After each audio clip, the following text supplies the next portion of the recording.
بسم الله الرحمن الرحيم. الرحمن علم القرآن، خلق الإنسان، علمه البيان. الشمس والقمر بحسبان، والنجم والشجر يسجدان.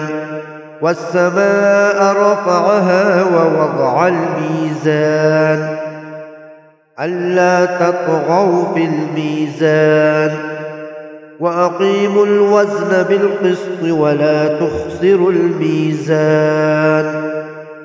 والأرض وضعها للأنام، فيها فاكهة والنخل ذات الأكمام، والحب ذو العصف والريحان.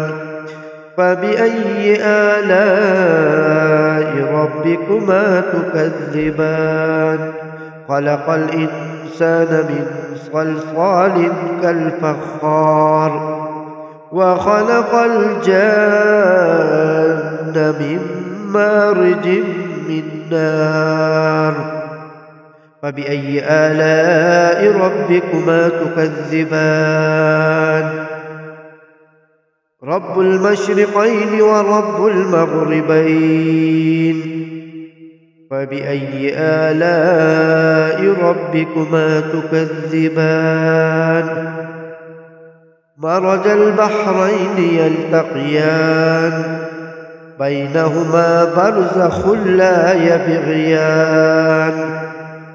فبأي آلاء ربكما تكذبان؟